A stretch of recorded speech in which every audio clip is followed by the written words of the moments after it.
This is Criteria.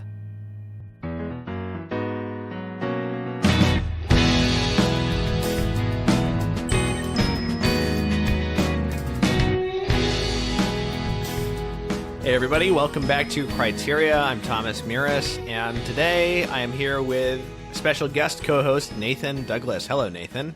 Hello, Thomas. How's it going? And James Majewski, the normal co-host, is not here with us today because he has been in Poland with some of the actors in his acting studio that he runs, doing some kind of workshop with a Polish theater group. So he'll be back soon, but we're just doing this discussion of Christopher Nolan's new film of the Odyssey with just the two of us. Been a lot of controversy around this movie, and we'll do our best to address that. Some of the things about the casting that had people really, really riled up before the movie came out, and then the thematic things about how it diverges from the poem that people are talking about now that it has come out. Try to talk about those things in their proper place, but also just general thoughts about the film as a work of art. And I've read the Odyssey, I think 3 times, twice in high school and college, and then probably 8 or 9 years ago as an adult. So I'm not super fresh on the details of the poem, but I'm familiar with the broad plot, of course. And Nathan, I know you've read it before, right? No, I have not read it before. I'm reading it for the first time, actually. Okay. Right now, and I'm only in the Menelaus chapter. I think it's book 4. So okay, so it's more fresh for you, in a sense, but you haven't read the whole thing. But you are familiar with the whole outline of the plot, I assume. Yeah, like as a kid, I got the kids like sanitized, myth version and one of those little like Greek myth picture books. So, I loved the story in the broad strokes, especially the episodic parts. The parts that I wasn't so much exposed to, of course, was more the ending. And so it was a big discovery as I got older to realize that, the return is like half of the story, right? Yeah, that's our familiarity with the poem. Christopher Nolan, very popular, obviously popular filmmaker. Neither of us is a huge Nolan bro, right? We're not like huge Nolan fanboys, but we like Nolan. We enjoy his movies, but basically how it comes out. Yeah, well, I would disagree a little bit, Thomas. I was a huge Nolan. I would have described myself as a huge Nolan fanboy back in high school, and right after high school. Sure. So during the Batman Begins, The Dark Knight, was a huge kind of moment. And then for me personally, I went through this kind of Nolan deconstruction phase where there's a really interesting critic named Jim Emerson who back in the late 2000s, early 2010s, wrote a series of posts on Roger Ebert's website criticizing Christopher Nolan's kind of formal oddities, is just how he shoots, how he edits. And I was reading a bunch of that in the lead up to The Dark Knight Rises release in 2012. And I was watching all of Nolan's movies to that point, rewatching all of them, and I couldn't unsee what he was saying. There was this incredible kind of sloppiness evident in a lot of Nolan's visual choices, and again in a lot of his editing choices. And I kind of lost my faith in Nolan. I had this once The Dark Knight Rises came out, and then Interstellar as well kind of affected me as well. I felt that there wasn't a whole lot actually going on there. The Emperor had no clothes, and I kind of continued in this view really up until very recently, probably about 2 years ago.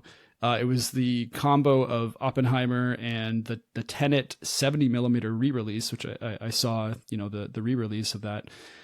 And those two movies kind of just, I could not stop thinking about them. Something was going on there that I could not explain, something compelling in the form. And that set me on this quest to kind of try to understand for myself, what is Nolan really up to? Because a lot of those criticisms that I was seeing 10 years earlier could apply to those movies as well.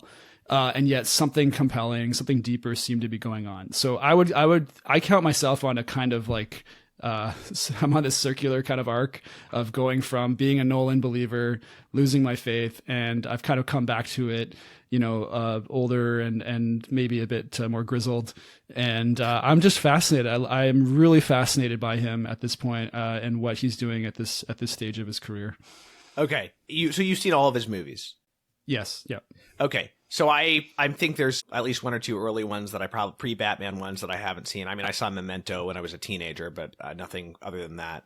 And then I've seen Inception, I've seen Dunkirk, and I've seen the Odyssey, but I haven't seen Interstellar, I haven't seen Oppenheimer, so I haven't ever been like a Nolan. I have to see everything he makes, but I enjoy it, and I have to say that I particularly enjoyed Tenet, especially because you sort of prepared me for like what to expect with the type of movie it is. And I remember your thesis being that like Tenet was when Christopher Nolan realized that he didn't have anything profound to say, and he just like cinematic form and playing with that. And I was able to really enjoy Tenet on that level, approaching it that way, because it's a movie that very deliberately, like, you're not going to be able to fully understand everything that's going on, but you have to just enjoy it as a like a piece of music almost. I mean, it is really fun action film, but you can't get hung up, especially, about halfway through the movie. You just have to let go of your desire to understand the entire plot. But the Odyssey seems to move in a different direction, because it's not a puzzle box of a movie like Inception or Tenet, for instance, right? Or even Dunkirk, which is a very straightforward historical subject, but the way that he's kind of deliberately complicating that movie with the structure, there's nothing in that story that cries out, let's do it as this 1 week, 1 day, 1 hour, interlocking structure. He's completely doing that himself just for fun, It's strange to say, but this is one of the overriding things that's really settled for me with the Odyssey after seeing it a couple days ago, is that this to me feels like the most normal Christopher Nolan movie he's made in probably 20 years, maybe even since before Batman Begins, in that the games that he's usually playing with interlocking structures and timelines, it's not that it's not there. Of course it's there, but it's inherent to the text. It feels like he doesn't have to do nearly as much as he usually does to make it interesting for himself. It feels like a very kind of straightforward movie, actually. Yeah. So where do we go from there? Yeah, well, I think maybe a good place to jump off from, and just to add a little bit to this sort of prologue that we're setting up with, where is Christopher Nolan coming into the Odyssey? I think it's important to really emphasize, both the practical aspect of like, this is his, blank check movie in the sense that it's the one, after conquering the world with Oppenheimer, both box office and Oscars, he's basically free to do whatever he wants. And this is it's significant, of course, that this is the story that he wants to adapt next. But there's a line that shows up in the Odyssey fairly early on that is very reminiscent of the movements of both actually Tenet and Oppenheimer, and it has to do with this whole idea of kind of intuitive knowledge. Nolan's heroes are these types who, at least in this current stage that he's in, they are these kind of intuitive heroes. It's all about, they're constantly what's the line in Tenet about when the scientist lady is telling the hero, don't try to understand it, just feel it. And in Oppenheimer, there's a similar, the way that movie opens is actually with the first line of dialogue is, can you hear the music? And that whole of Oppenheimer is really about proposing music as an analogy for understanding the inner workings of the scientific mind. And really, I think part of what I find so compelling about that film is that it's Nolan attempting to, I think, understand like his poetic desires, his poetic impulses through a scientific lens. He's using the scientist as a model to really to really get into what makes kind of a poet. And to my mind, someone who's kind of on that quest to really it's this kind of metaphysical quest of like understanding what makes us want to do these things. The Odyssey is a natural kind of like next step for somebody who's really trying to, not only has mastered their craft, but I think is trying to now master his understanding of like, what is this really all about? He's going back to, he said in interviews about how the Odyssey he considers it to be the text of all of his work, which is kind of an interesting claim. Wow. But there's this real desire there to, I think, find himself as an artist in kind of, again, the ultimate like foundational poetic text. So I think it's important for people to like go into it with that understanding. That's how he's approaching it, almost like a pilgrimage. Like I kind of see his adaptation of the Odyssey is this pilgrimage to see if do I have what it takes? Am I a real poet? Can I add my voice to everybody else who's undertaken this quest? Something I found interesting in doing just reading about how structural changes, because I haven't gotten to the end of reading the Odyssey in its proper form. But I felt it was significant that in the film early on, these sort of the big climactic reveals that the Odyssey is famous for, the scar being noticed, the bow, these things are being set up very early in the film, which is is a sensible dramatic choice. But I was really surprised to discover that in the original poem, that's actually not the case. Like these are things that are kind of set up in the moment as they're about to be revealed. But Homer is actually, he does like extended flashbacks right before the reveal to explain, hey, this is why this is significant. And so that's how he handles the scar. I think so. Yeah, that's at least my understanding. Whereas of course Nolan, as a modern filmmaker understands like that's not going to be satisfying for an audience. You have to plant the seed. Yes. It's underlining the differences between the moderns and the ancients, in that it seems very strange to us as moderns to think of a world where that would be a satisfying way of handling, a surprise, and I don't know if we can, really shed a whole lot of insight into it, but maybe it raises the question, like, do we have what it takes to really adapt this, to really understand it? Can it still speak to our time? And maybe just one other thought on this, like, it's interesting to me how a lot of the early, criticism of it, and it's still, criticism now that people are seeing it, having to do with the anachronistic choices with like the setting, the sets, the costumes. There's this focus on these elements that are not, like, I wouldn't call them accidents really, but they're not what I would consider to be the essence of the poem. Same thing with like Shakespeare is adaptable to other times and places. And that's part of the greatness, is like being able to see that and, represented in different contexts.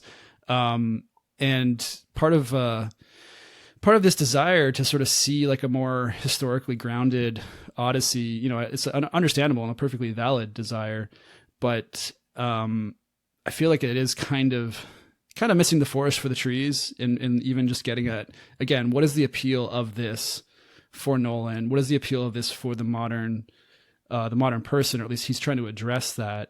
And it's very interesting. Like his answer to this is in the film, and how he, doesn't really deal with a lot of the things that the Odyssey is doing, and presents his own kind of original sin kind of, explanation for what drives Odysseus. I don't know. That might be an interesting point to jump into. Yeah, I mean, it raises the question of like adaptation. A translator of a poem is certainly producing his own work of art, more or less intentionally, more or less radically, but it is kind of a scholarly task, I don't think that the same is true of adapting a work into a different art form. I think that you're inescapably making your own work of art, period.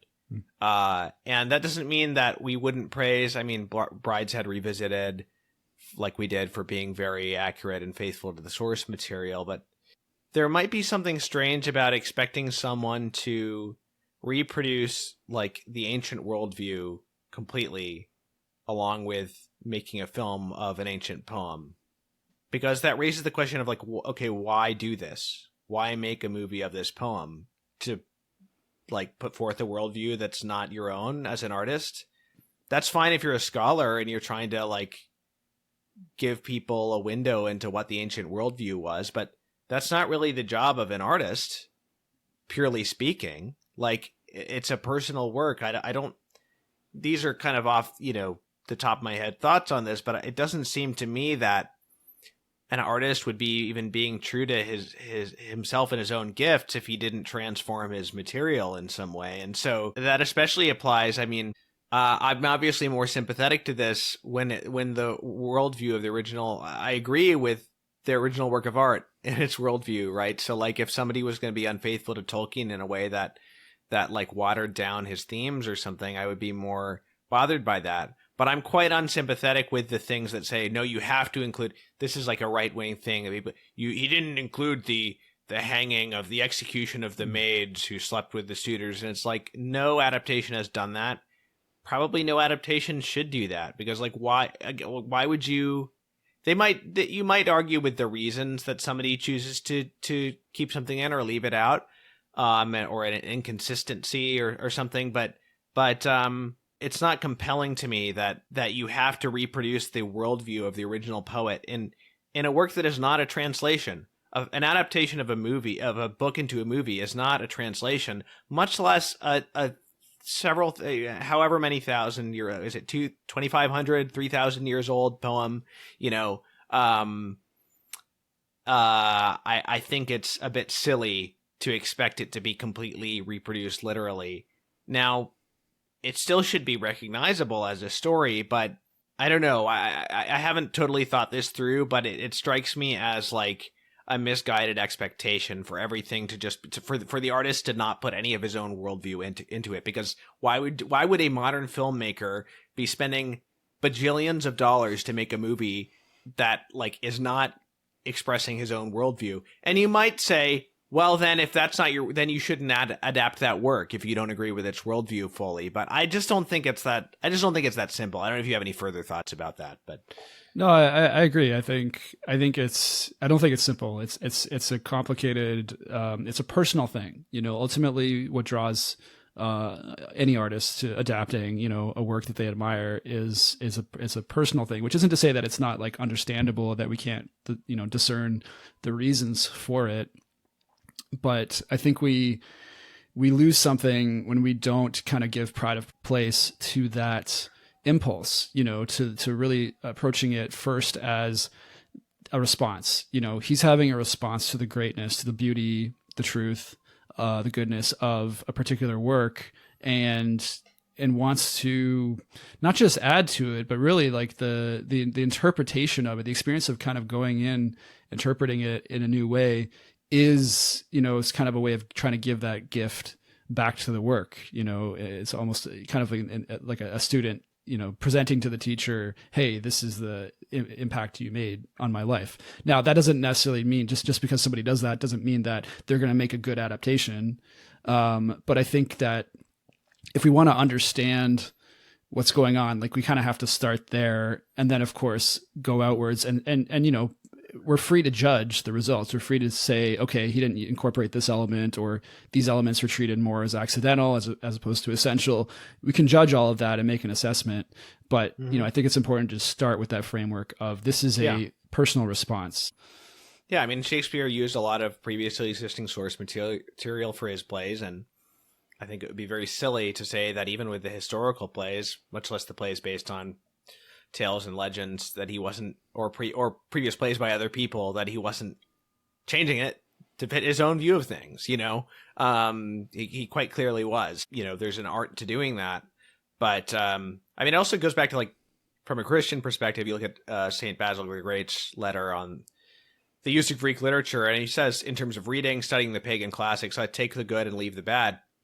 Okay, well, so like, how do I do that if I'm now adapting this story? If I'm treating this as not something that's merely in the past to be studied because somebody happened to already write it, but like if I not that Nolan is a Christian, but like that if I were adapting a work and making my own work based on it, I would want to ask myself, okay, so like I have a responsibility for what I'm putting into the message that I'm putting into the world, to put it crudely. So the question is more like when is that a worthwhile task? Like, so like, is it bowdlerizing, and is it you might as well not have done it at all if you were going to do it this way? Like, are you losing the value of the work because you've bowdlerized it, and you might as well have just left it untouched rather than adapt it, But I think pretty obviously the execution of the maids is not one of those things. Like, I don't think that this is a fundamental thing that you like might as well have not adapted the Odyssey if you were going to leave that out. You know what I mean? I don't think it's this thing that like falsifies the entire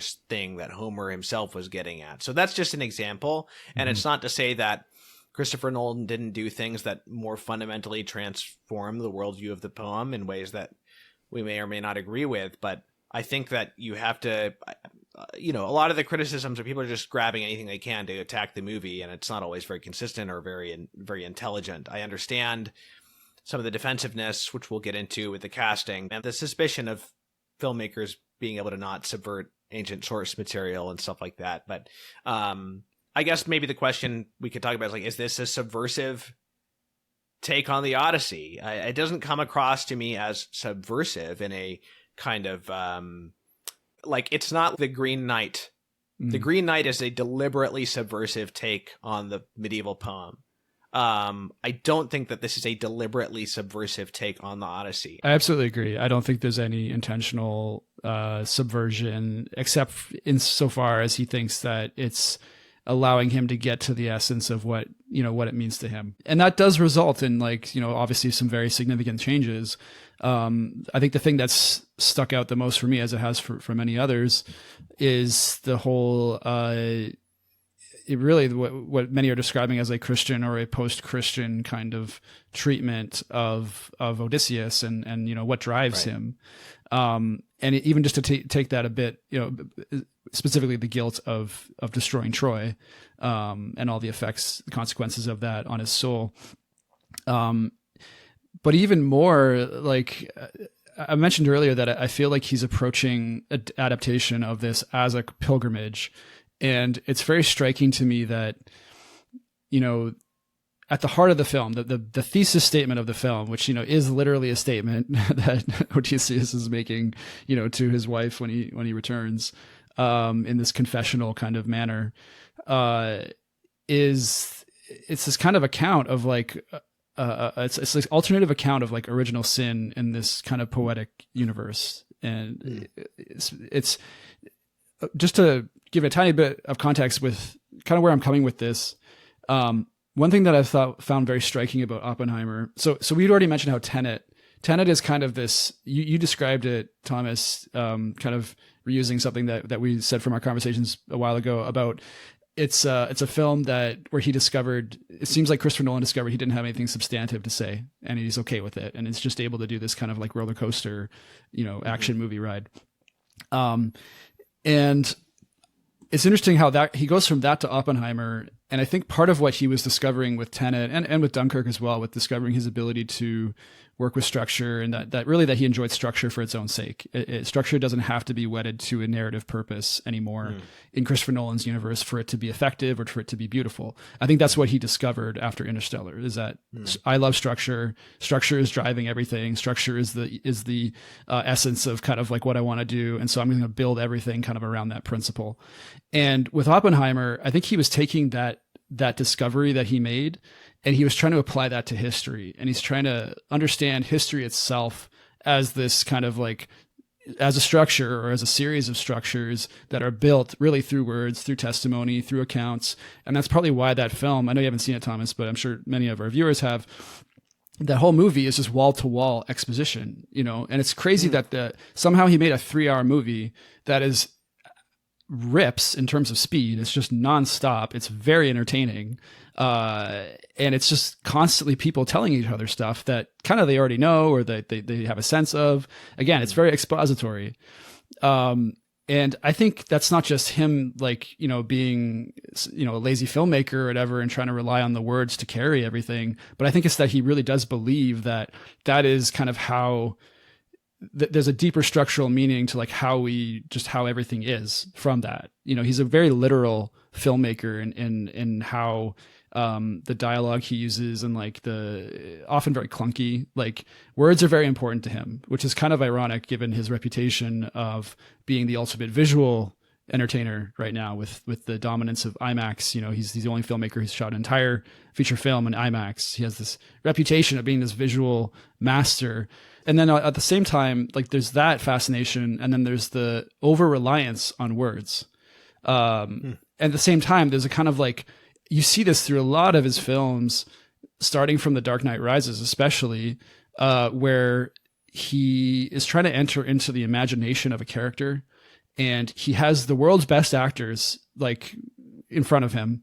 He's giving them dialogue to perform. You would think that you just kind of let the camera roll and just let the edit, don't try to cut too much, but just let the actors bring their talent and really bring to life the words. And I'll never forget, like with The Dark Knight Rises, like it's when Michael Caine is talking about, oh, Mr. Wayne, I wish, a better life for you. I hope someday, you go to Europe and I'll be there and I'll see you over there with like a beautiful woman and your life turned out great. That's what I hope for you. And you have Michael Caine delivering this, kind of touching monologue. And instead of just letting him do that and letting us imagine that, Nolan cuts away to just literally show us, hey, this is what Alfred is imagining. And this continues through most of the other films he's made since then, certainly the ones that enter into this like memory space.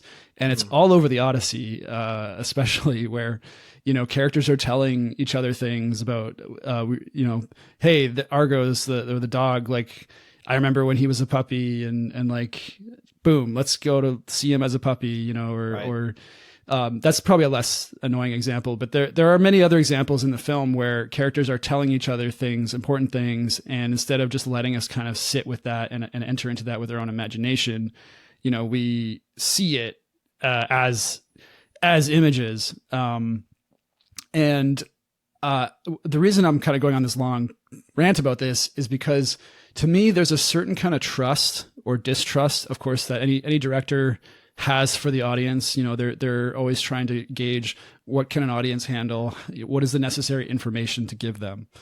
And it's very interesting to me that Christopher Nolan has, successfully cracked the audience in the sense that everyone trusts that he's for us. He's going to give us an amazingly rich time at the movies. But when you actually kind of look at the nuts and bolts of what he's doing, he doesn't have a lot of trust in the audience to really kind of like follow a train of thought. It's always kind of trying to pare that down and get even more to the root and really just kind of spoon feed it to you.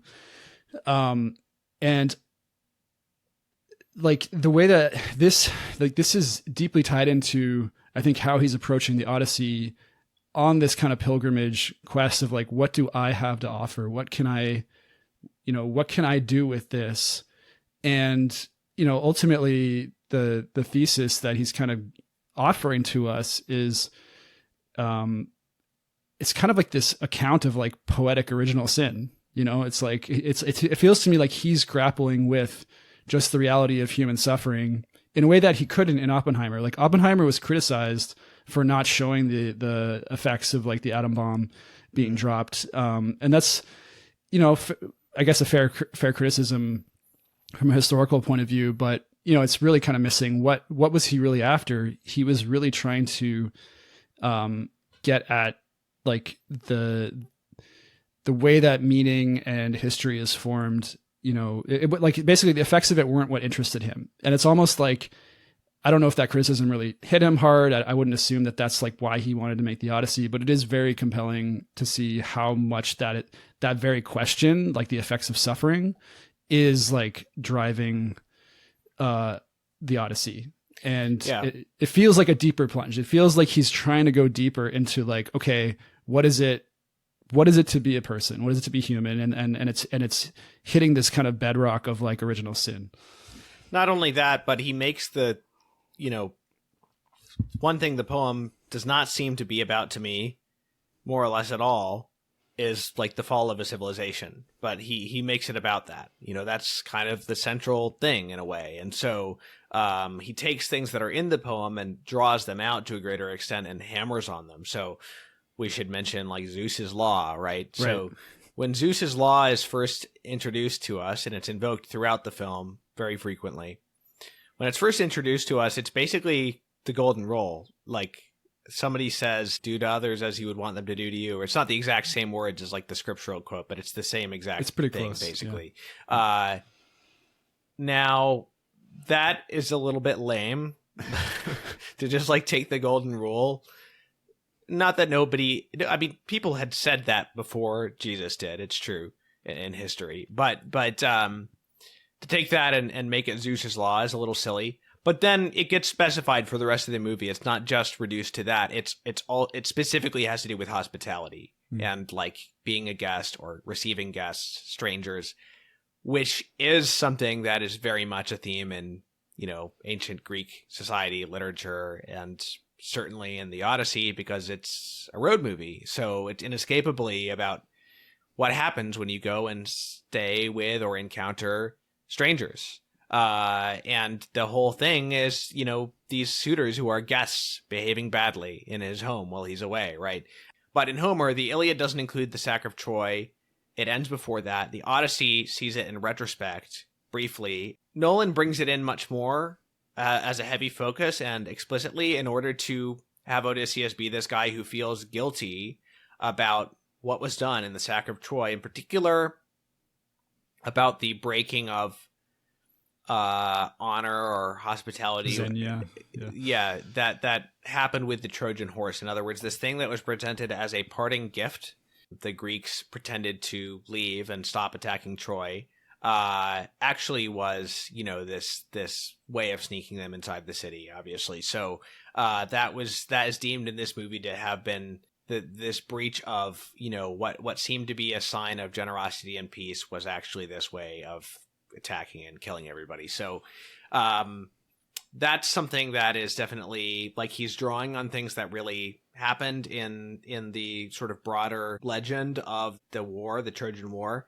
But he's then using this to take that theme and make it more of a civilizational nature, because I don't think that you could have made this about the fall of civilization if the only examples of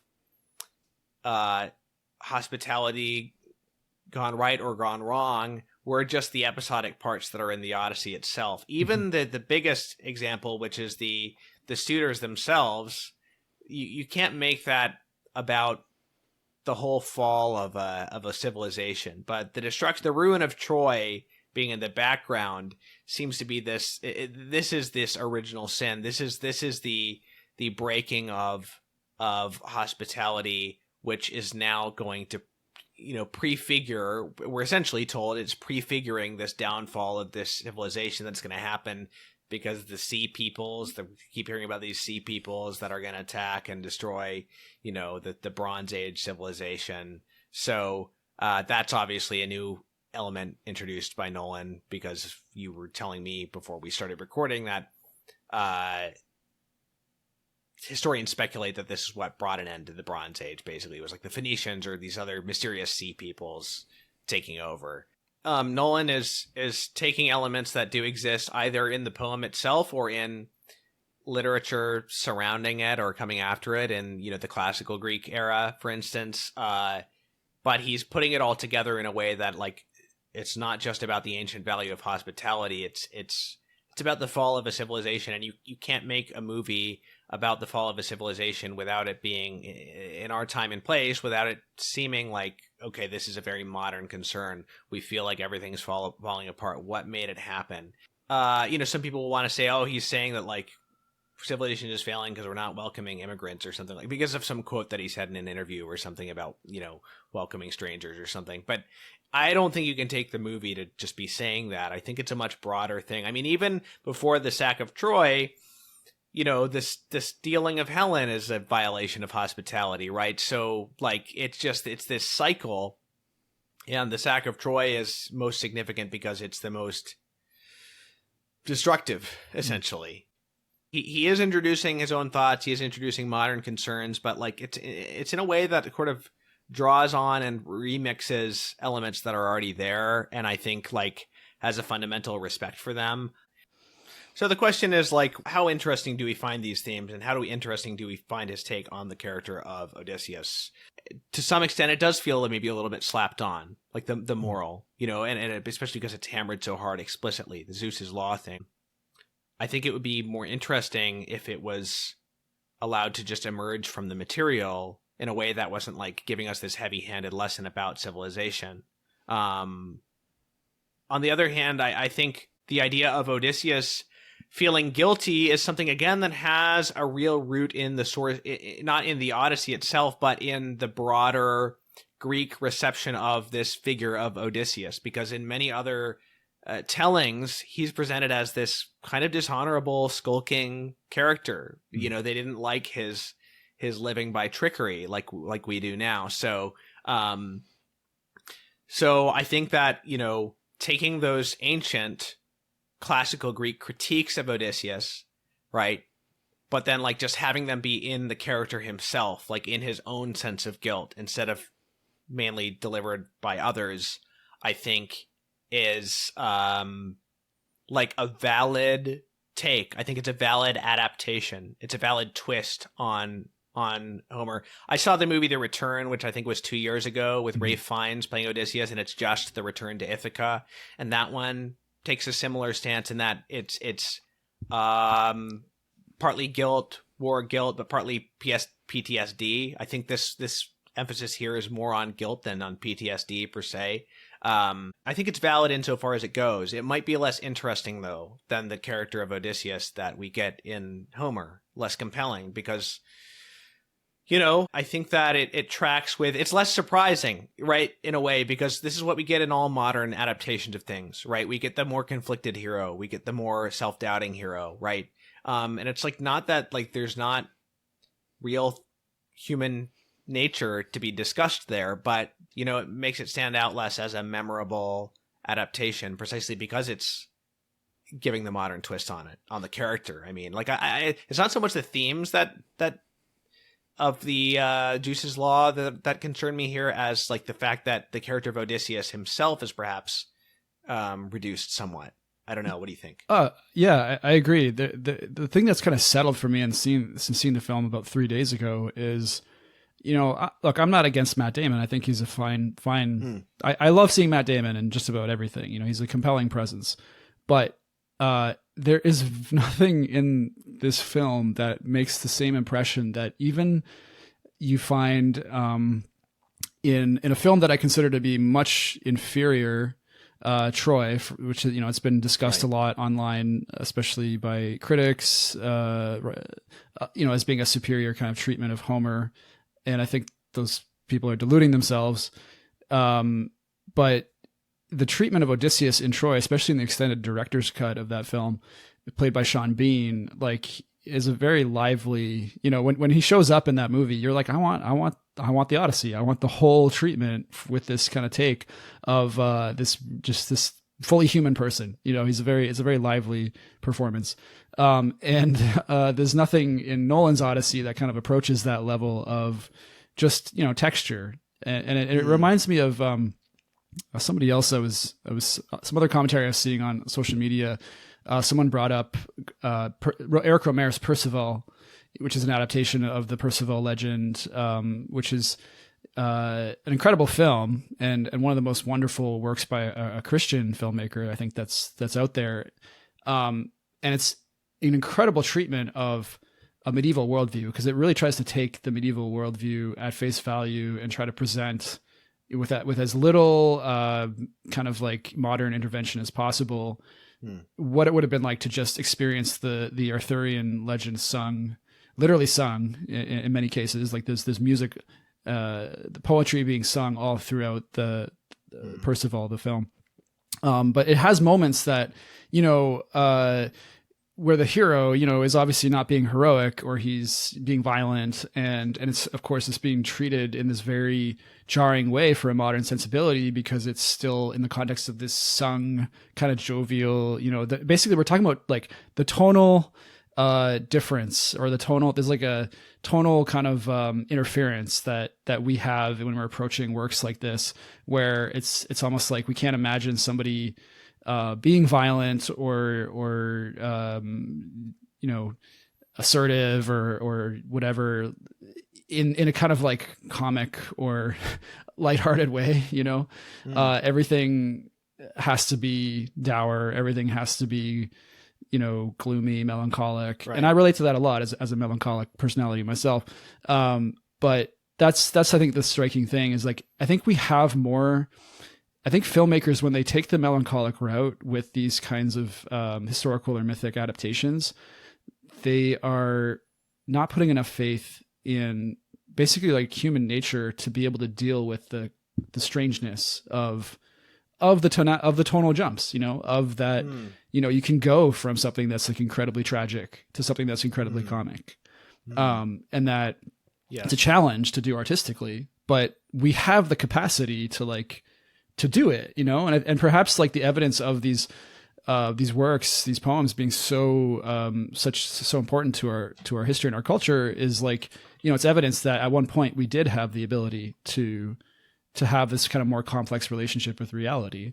And so I think Nolan's Odyssey is very much, reflecting that modern kind of lack of faith in even just human nature itself to be able to bear the strangeness of the tonal jumps, and so, it just becomes one tone.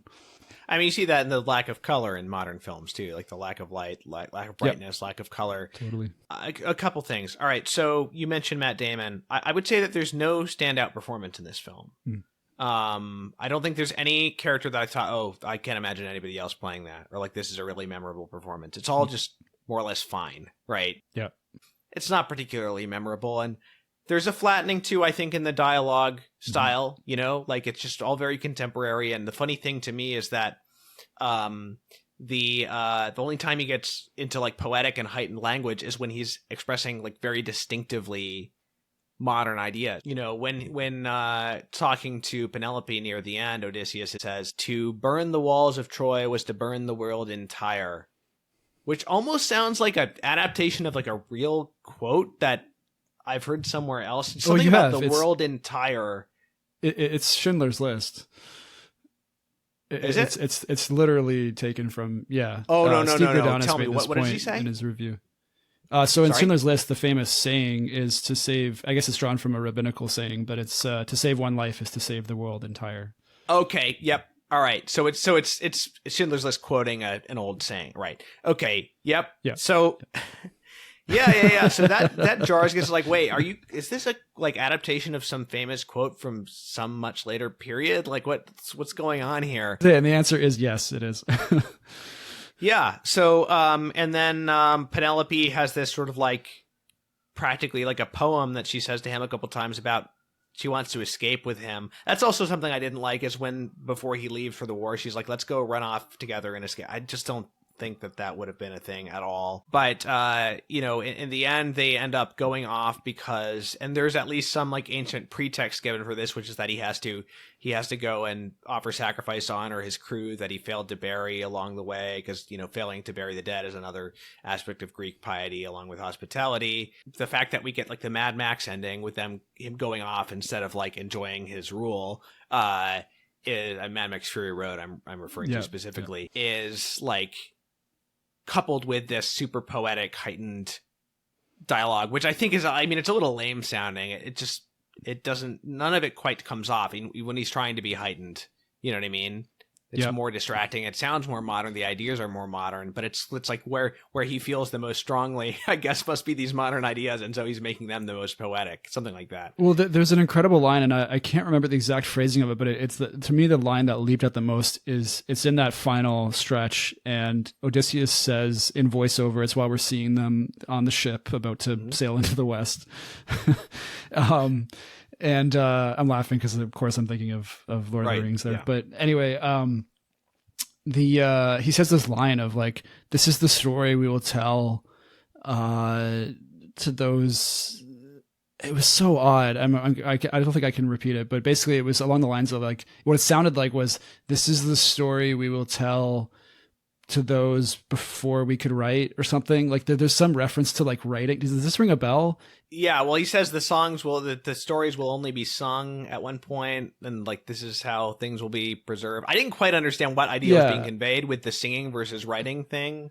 Yeah, it almost felt like to me it was just like, wait, isn't the order of like the historical development reversed there? Like he's basically saying like we will sing because like we first wrote. That was the impression I got from the line, and I thought I got the impression that like the ability to write was lost until they only sang. Okay.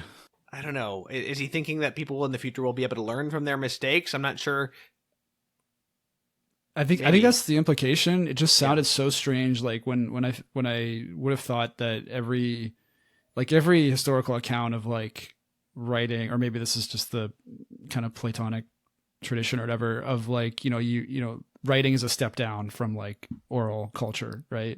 Yeah. And it was almost sounded to me, and again, it was such a brief thing. I would really need to go watch it again to make sure, but it sounded like almost like Nolan was trying to reverse that and say like, well, we had writing originally, and then we're going to have to sing to kind of like make up for it. And then we'll discover writing again. And I'm like, if that's really what he's saying, like, I don't know what the point is. Another point about like things that don't leap out is, I think this is a problem with a lot of adaptations is, you end up, when you're reviewing them, you end up discussing like, oh, well, they did this scene well, and they did that scene well, and that was cool how they brought that to life. Like, usually it's never like something actually surprising. It's just like, oh, cool, that looks like it could have looked like and was kind of exciting, whatever. Yeah. Okay, so like there are some cool takes, like some very vivid.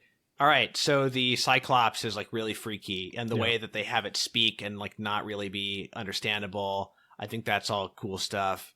They got rid of the famous no man dialogue, which is sad. Like the actual dialogue between him and the Cyclops. It's more like their inability to communicate, that is emphasized here. But it's memorable. It's well done. CGI, fine. Okay, the Circe episode, there's a lot of thematic changes there with like her being this kind of like embittered feminist or something, which is not the same as saying that the film is feminist. It's just that this character is justifying her turning the men into pigs, because like men, like they probably would have assaulted her at some point or something like that. So, I mean, the scene where she turns them into the pigs is freaky and very memorable. Yes. It's upsetting to watch. And also, like, even more than that, I think just their eating is freaky. Like, that upset me even more than just, like, I don't know what they're eating. They can't stop. It's disturbing. That's even more weird than the turning into animals, actually. But like, what does it all add up to? You can point out, oh, this was done well, this was done poorly. I didn't really care for the siren sequence in some ways. I liked how it was done visually. I liked how like the island was portrayed. I liked how they didn't like that. I like that they didn't try to make us hear the actual music, because that's always going to be a huge letdown, But like, I didn't like that they psychologized it, that it's actually this torment. I get the idea that it's a torment because he hears it and he can't go to them, but not that it's like reminding him of.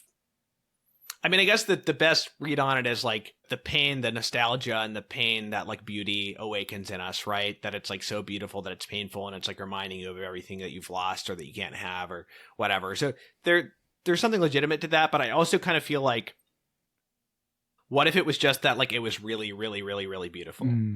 Isn't that enough? I guess to like fit it in with the characters' like regrets and stuff, you have to do this. But I think there's something more pure and more like mythological about the fact that this is just really beautiful, and you're going to be lured to your death if you follow it, and that's it. You know what I mean? Yeah. Like it's again, I think it shows kind of this like lack of faith in, well, kind of with what I was saying earlier about like, just that the journey, the human and like human nature, like we can sort of contain all these, tonal shifts. But also, I think in that episode in particular, like, I think that's maybe the closest you come to seeing Nolan, the subversive adapter, being subversive. Not, I don't think in a malicious way, but just in a way where he's looking at the material and he's going, like, what can I do to make this more surprising? Like if at the end of the day, I really believe he's not that deep of a thinker. He's really just an old school entertainer. He just wants to surprise an audience over and over. And so every single scene, he's looking for that angle of like, what can I do to make this, just to make that surprise, more, just to do more of a surprise. And so like in the Siren, of course, the natural kind of like thing would be like, well, if it's purely about tempting you with what you most want, then what a surprise it would be to have it actually be something that's tormenting you, like, with guilt. Right. Right. Also, I don't like that, like, as a musician, I don't like that he was screaming instead of listening to the music.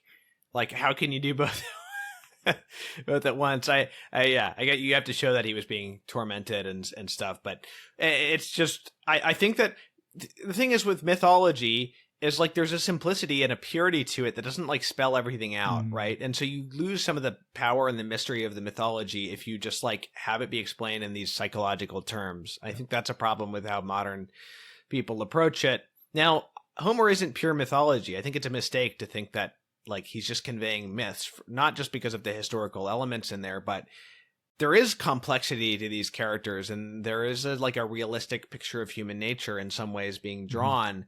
So he's giving us legendary aspects, but put into this broader story. It's not just like a fairy tale.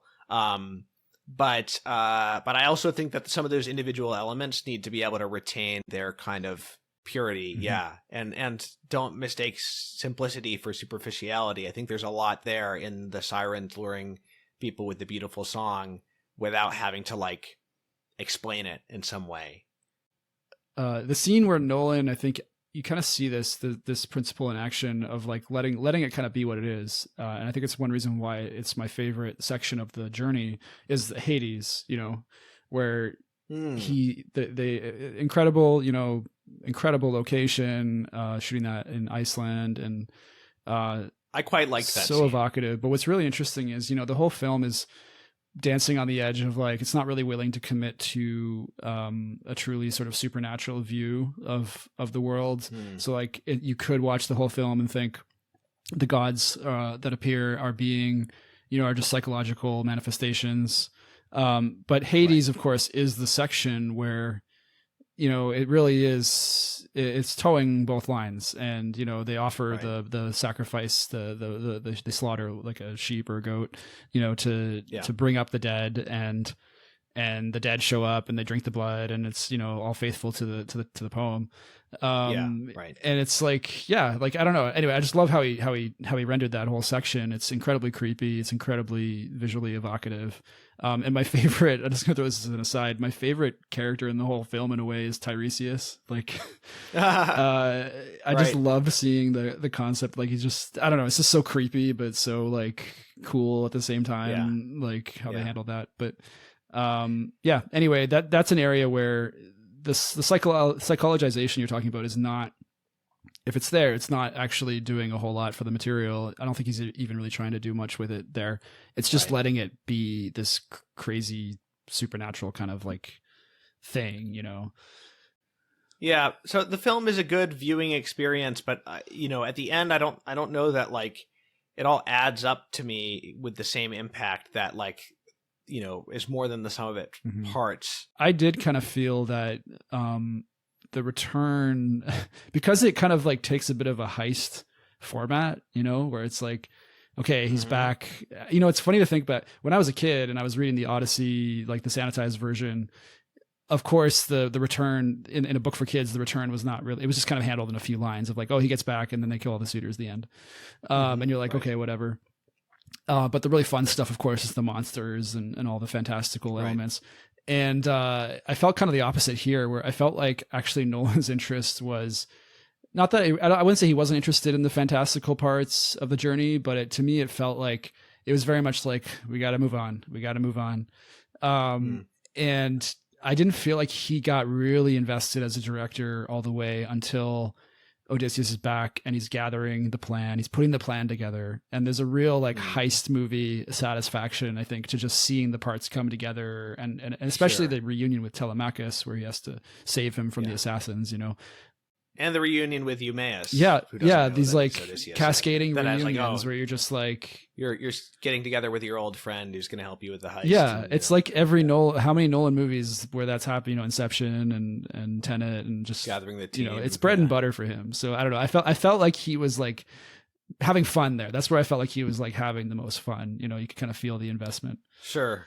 My biggest disappointment about what was left out was the bed, like the marriage bed of Odysseus and Penelope, and how that's like the final test for him really being Odysseus, is that he remembers this bed which he had built around this olive tree that was growing through their house, and this is this very beautiful, scene, this very beautiful image of like marriage that's in the poem that I've always like treasured. I guess, I mean, we can also talk about his relationship with Athena, and this will get us onto the casting, which I want to talk about next. So Athena is the one god we see, and there's Calypso, but she's never like said explicitly to be a goddess. But like he says Athena is Athena, at one point, and it's Zendaya. And one of my favorite, even though I don't believe in pagan gods and stuff, obviously, one of my favorite elements from let's just say this is a fantasy novel, in the Odyssey, is this like partnership between Athena and Odysseus, and like how she just seems to have his back in this way that there's almost like this friendship between the man and the goddess that you don't really see in other contexts in Greek mythology that I can remember. So that I mean, in other words, that she's there on the ground, like appearing in a visible form, not overwhelming him, and kind of like just accompanying him on his journey in a way, and like giving him the insider tips, which is like really fun. In this movie, from what I remember, she doesn't really advise him much. No. So what's her role in this? It's kind of like to look sad and look like she pities him and like shake her head, and it's just kind of gloomy. And, when knowing that Zendaya was going to be playing her in advance, I was kind of like bummed because Zendaya doesn't really have that kind of presence to be a goddess. Zendaya's fine. I don't know why she's in everything. She's fine. Whatever. She's not that like interesting looking. She's not like, whatever. It's all just fine. But insofar as what they gave Athena to do, she does a fine job. They didn't let Athena be a goddess that much. Yeah. So she's just like this character who appears. And then in the end, there's a scene of memory of the sack of Troy where they behead a statue of Athena during the sack of Troy. And you see like next to it, this Zendaya character also about to be beheaded by the troops. And so that raises the question of like, is this like a projection of like when they're disrespecting Athena by beheading the statue? Or is this like, maybe that was a real person. Maybe that was a priestess of Athena in Troy who was killed. You know what I mean? And maybe he's remembering this priestess of Athena and that's his memory. You know what I mean? I think that's like, the intention. Yeah. So rather than it like that being the sort of like what you do to the statue, you do to the goddess, I think it's more like they beheaded the statue and the priestess of Athena, who then becomes this image of Athena for Odysseus, which is not necessarily to say that it's purely psychological and purely his imagination, that Nolan is telling us that, but that's like that's the form that Athena is taking. Something like that. Like it's definitely trying to have it. I wouldn't even say it's trying to have it both ways, but basically Nolan's trying to leave it open to, so that he's not doing what Troy did, which is completely removing the gods and presenting a purely kind of just a human account of the story. But he is trying to thread the needle, because I think probably if my guess is that he would, if he was asked, my guess is that he would, say that he sees it as a purely psychological kind of thing. But to be a faithful, I think in order to be a faithful adapter, like he has the integrity to recognize, like, I can't just take them out, Right. So the tagline on the poster was "Defy the Gods," and that is definitely not the theme of this movie. The theme of this movie is really obey Zeus's law, right? So the context in which that actually comes up in the movie is that Odysseus has been told, I think by Circe, that none of his men are going to survive. By Tiresias, By Tiresias, okay, so none of his men are going to survive, and the gods have deemed this, basically, and he says, then I'll defy the gods. So his defying the gods is his attempting against all odds to keep his men alive, which he fails to do, of course. And so it doesn't, but it's not really the moral of the film. It's just like Odysseus striving futilely against this doom on his men, so that's not something that like the film stays with, so people don't need to really worry about that. But on the other hand, like, it is truthful because like, there is this sense that like, the gods are kind of cruel, the gods are capricious and cruel, and like and that's not a modern projection either, because like this is something that the Greeks were very aware of and dealt with. So So that's all, honestly come by, I think. Yeah. So more on casting. Like I said, I don't think there's anything that really stands out in terms of great performances. The other thing that like specifically affects the plot, right, is the Ellen Page, now called Elliot Page.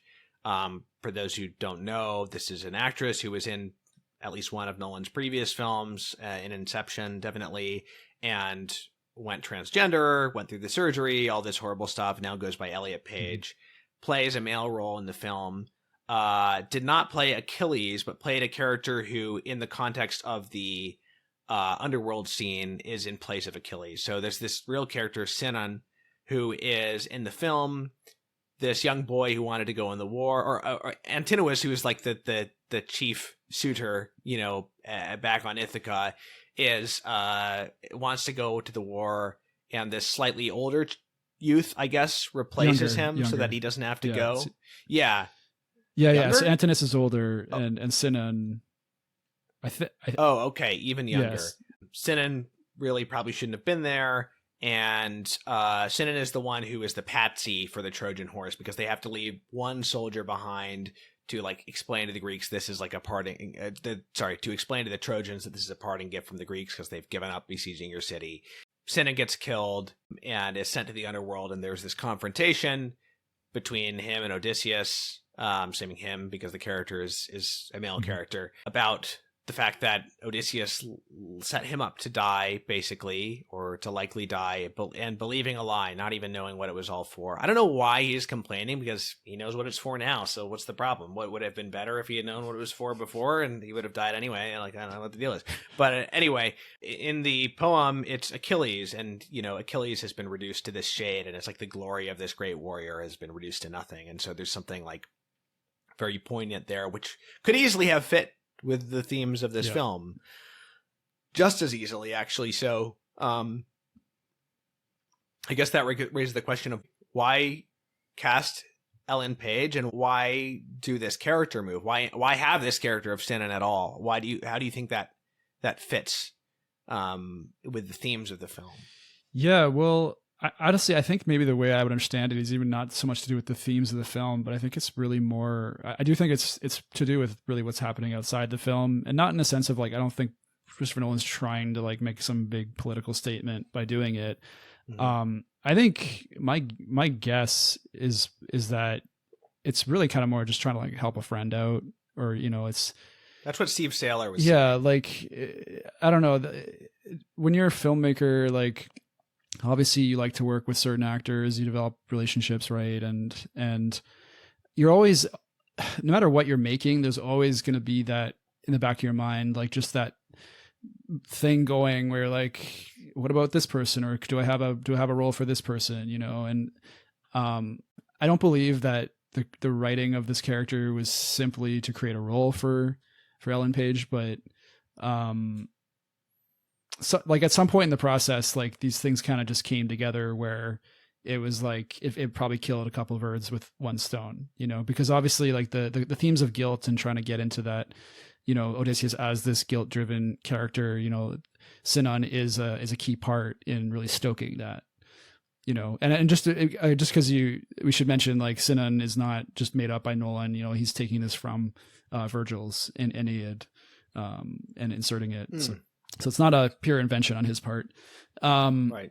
But I really do believe the artistic motivation for it is really like kind of a more of a personal, like, hey, I want to have I have this bit that could be played by a kid, but I'm going to give it to you. And this is a way of like helping a friend out. Which, it's unfortunate because in the moment, I think Paige is she's a great, actor and trying to give, she's always given really good performances. So she's giving it her all, but it still doesn't quite fit, like in the moment, like seeing. She looks like a prematurely aged boy. Yeah. But like not in the sense of like been through a lot, grizzled by war, more just in the sense of like weird looking. Yeah. Like it's, you have to make, you still have to make the leap, like in terms of the you have to make the imaginative leap to accept that this is what the character is. There's a kind of disjunction between like, what she's bringing to the table and what the character actually is. I think in terms of like plot, I think it accomplishes its role, but it's just the kind of thing where, there's that disjunctive effect, right?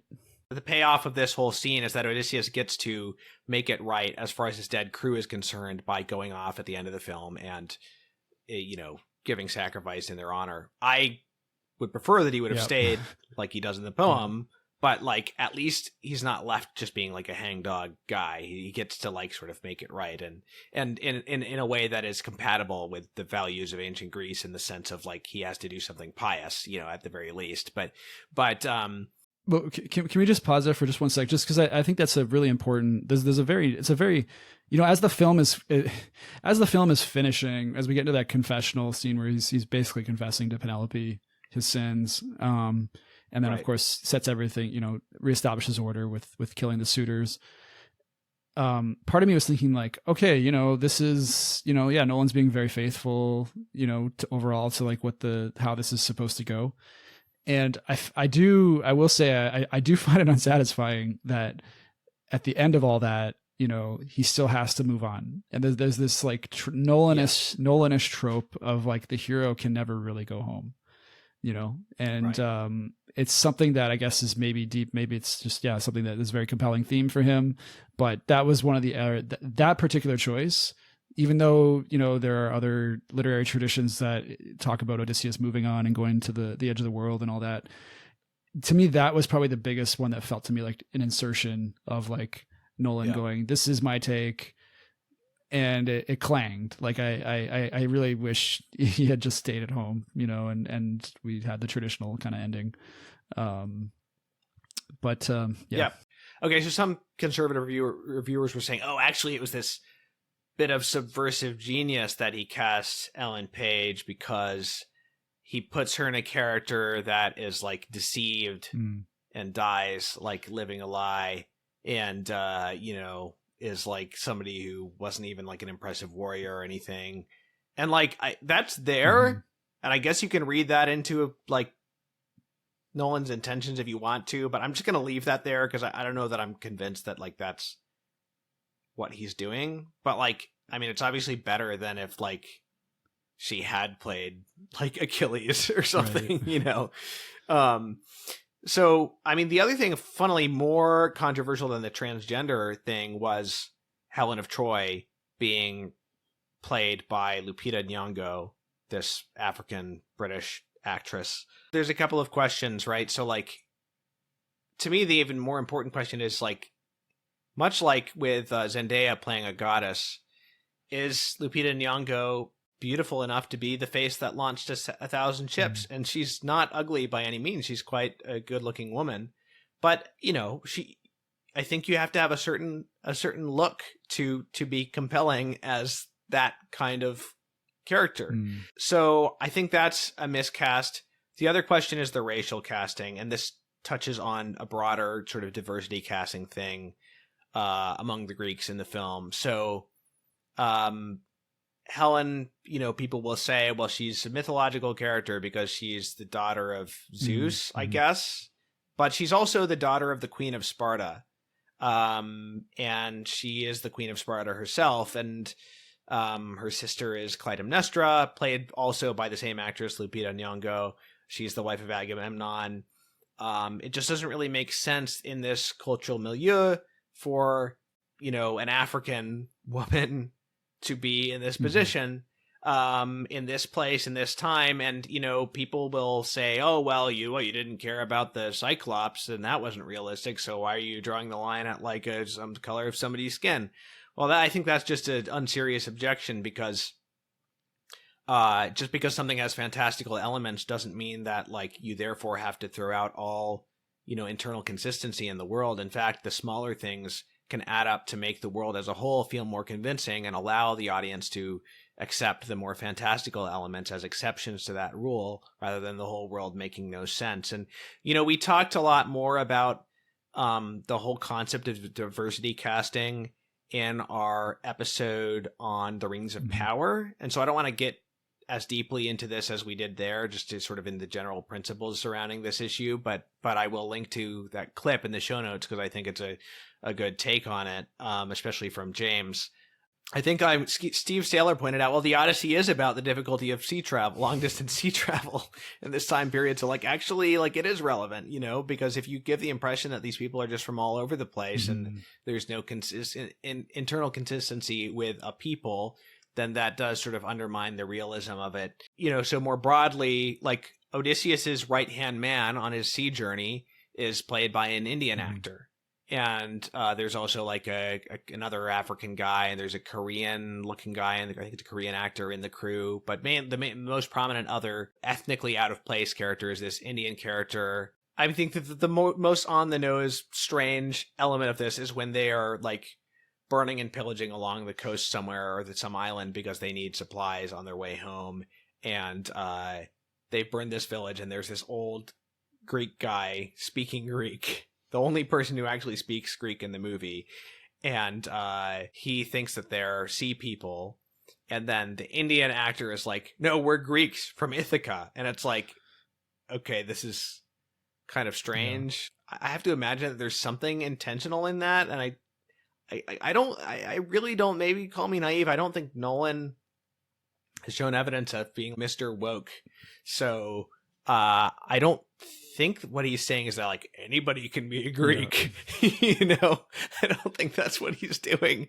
But so probably it's something well, they're saying they're Greeks too, but they're killing other Greeks, and they're acting like they're strangers, right? Which is fits with the thing where Penelope at the end says Odysseus, you were the sea peoples all along, basically, so I think that's basically what it is. But it's still kind of funny and strange. So I don't know if I have anything more to say about it after that. I didn't find that it was a huge problem in the film for me, but that may just because I was expecting it and I'm desensitized to all the weird diversity casting in modern movies. But I don't know. Do you have any further thoughts on this about Helen or the issue more generally? Yeah, it's funny. Yeah, I really do believe in defending the artist, the poet's right to kind of use whatever materials that he deems, appropriate. And even with that, I still found it jarring in the moment, when Helen is introduced, it is oh, okay. There's an anachronistic effect. And I think it is interesting that we've talked about Nolan trying to ground the story in this sort of historical sea peoples thing. He's making efforts to try to ground this in a realism that, is beyond what the poem seems to be suggesting. And then, as you pointed out, Thomas, race blind casting really does seem to kind of undercut that. And so it raises the whole question of I guess it really raises the question of how free is the artist to play with this, choosing whatever materials that he wants to bring it to life. I don't think with Nolan's again, similar to the situation with Page, I really do believe a fair number of these decisions come down to I just want to work with this actor. Every actor wants to work for Christopher Nolan. Everyone's scheduling window, is crazy. So, it could be that both he and Lupita Nyong'o were yeah, we want to work together. And this is, you have to take every opportunity you get because you never know if you'll get another one. And this is the role, the closest thing I have to a role that you could fill that's not a super important character, but is still, a big, a name role or whatever, is Helen. So I don't think, again, I don't know for sure, right? I don't know how this all went down, but my suspicion is it's coming down to these kinds of logistical things more than anything, that these talented people want to work together, and that's just, they just take the opportunity, and try to kind of justify it after the fact. Yeah, because I don't see a specific thematic thing that's being done by her casting. I mean, anything that's about her being kind of an outsider in her own home now that she's been brought back and partially scarred on her face, presumably as a punishment.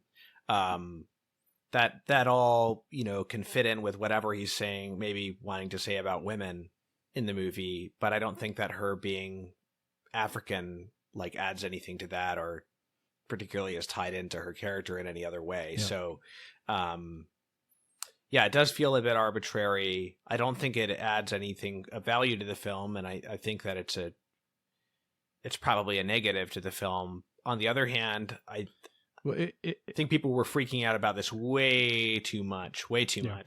But I understand the defensiveness, because this is like, there is so much subversion, like there is so much crazy racial conflict and ideology in our society right now, and like there is so much thumbing your nose at people by recasting, like, I don't know, there's just weird stuff like casting Snape as black in like the upcoming, Harry Potter series, which like he has a very particular appearance in the book, and they just like, oh, it doesn't matter, we'll just cast him as black, and it just doesn't. I don't know if it matters so much from a character standpoint, except for as part of like the guy's appearance is part of his character. This is the type of writer that J.K. Rowling is. She gives people evil sounding names when they're evil, like she does Dickensian things, right? Like, so that the character's appearance matters. So I get why people are defensive about it, and they're exhausted by it. Like they don't want to see it anymore, and they don't want to tolerate it at all. But on the other hand, I just can't live my life on that one note. It's not actually a deal breaker for me if like an otherwise good movie has a weird choice. Right. Like if it was like a very deliberately subversive choice that like totally subverted the material because of that diversity casting choice, that would be one thing. But I can't bring myself to make a gigantic stink about it, especially having seen the movie. Like if I had seen this movie and it had been worse, I probably would have complained about that more. But on the other hand, like it's far from the most interesting thing to talk about, even in terms of critiquing the film. So I don't know. I don't know if we have anything more we want to talk about. We probably should wrap up. But basically, I think it's an okay movie, maybe even a pretty good movie, not a very good movie. Still letting it settle. Yeah, letting it settle. I'm not eager to watch it again. I would much rather see Tenet again. Insofar as it is doing something different thematically and something modern thematically, it's not in the sense that it's like just a total desecration of the material. Let's put it this way: like you might think that that his themes are shallower, or that they do a disservice to the greatness of the work, or to being true to Homer. But like, I don't think he's telling a lie. Like, I don't think he's replaced it with something that is false about human nature or something. Like, that doesn't mean it's all totally coherent and pulls together and is interesting, but I don't think his themes are wrong, if that makes sense. I see him as like, again, and part of my commentary on this is informed by just, again, seeing a progression from Dunkirk to Tenet to Oppenheimer, where like, Dunkirk is him admitting, I like just the arbitrary, I like just playing with things arbitrarily. Tenet is basically a very an integral kind of like story that's built entirely out of that principle of like just making kind of things up and then making them fit. Right. Oppenheimer is taking that further into trying to apply that to real life history itself. And then the Odyssey, I see him as trying to take that even further, to trying to get more to the roots of like kind of what makes us human. And I see him on a quest. I think he really is searching for a deeper truth. I don't think he necessarily like lands fully on it with the Odyssey, but I see like, I see him really searching here, and it raises the whole question of like, what will he do next? It's like, I feel like there's only kind of a couple places he can go. Like he could try to adapt Genesis or some part of the Bible. I don't think he's going to do that. I don't hope that he does that. But or it's almost like, do the ultimate subversive thing in terms of looking at his career as a whole, and kind of just, instead of zagging, do a total zig into like something that's completely low key, back to basics. Right. It'd be interesting to see what he does, but I think that is largely what is driving him, is this simultaneous need to like be the master poet of his time, and always surprising people. He just wants that surprise, but at the same time, he's sort of like awakening, in my view, to like what is really at the heart of it. Like, what is he really about? And I think he is looking for that, which is how you end up in like this post-Christian kind of Odyssey take of trying to make an account of human suffering. Basically, why are we suffering? Well, okay, we'll wrap up there, but thanks, Nathan, for coming on. Thanks for doing it. I know sometimes doing the big movie of the moment isn't always the most appealing thing, but yeah, I'm grateful that we got to address it. Yep, and next time we'll do something with James because he'll be back. Probably another classic film of some kind. All right, everybody, thanks for listening. If you'd like to support us, go to catholicculture.org/donate/audio. All right, so we'll see you next time. Criteria is a production of catholicculture.org. Check out our other podcasts, including church history podcasts Way of the Fathers and Lives of the Popes, Catholic Culture audiobooks, and our long-form interview show, the Catholic Culture Podcast. You'll find all of this, as well as Catholic news, commentary, liturgical year resources, and more at catholicculture.org.